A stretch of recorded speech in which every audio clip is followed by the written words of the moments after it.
जी dear viewers, मेरी गाड़ी में अचानक से एक मसला आ गया और इसका मैं एक रिव्यू लेकर आपके लिए आया हूँ। गाड़ी में जो कि पिक का मसला होता है, गाड़ी पिक नहीं देती। तो हुआ ये कि मैं लॉन्ग पे गया था, तो मैंने देखा कि गाड़ी को मैं चौथे गियर पे जब दे रहा हूँ, गाड़ी तकरीबन 80 90 100 की स्पीड में फ़ौरन आ जानी चाहिए लॉन्ग पे।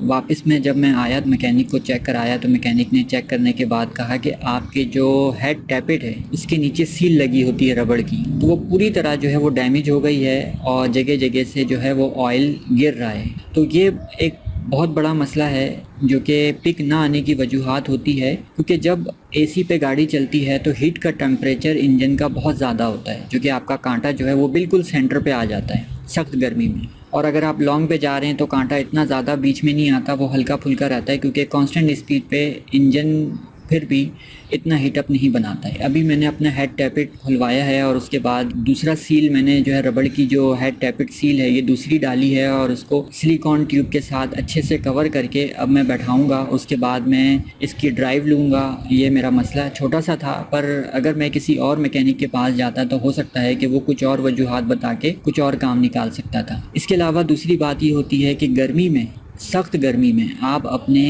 इंजन के हेड टैपेट को गेज करवाएं, इतना लूज़ रखें कि हीट टेम्परेचर का जो कांटा है वो बिल्कुल सेंटर में ना रहे, क्योंकि गर्मी में भी गाड़ी इतना हीटअप नहीं बनाती। अक्सर लोगों की गाड़ी का जो हीट टेम्परेचर है जो सेंटर में आने के बाद भी बहुत आगे बढ़ जाता है, उससे आपकी गैसकेट भी जा सकती है और इंजन भी कमज़ोर होता है। तो टैपेट को गर्मी में गेज करवाएं, इतना सेट रखें कि वो टिक टिक टिक टिक करके इसमें आवाज़ आती रहे। इस तरह की बहुत सारी वीडियोस मैंने अपने चैनल पे इंजन और बहुत सारे ऐसे मसाइल जो कि आप लोगों के लिए रिव्यू बना के लोड कर दिया है। Car parts, car show parts और एक्सेसरीज से मुंसलिक भी वीडियो हमने अपने चैनल पर लोड कर दी है। आप हमारे चैनल को सब्सक्राइब करें और हर आने वाली वीडियो को लाइक करें।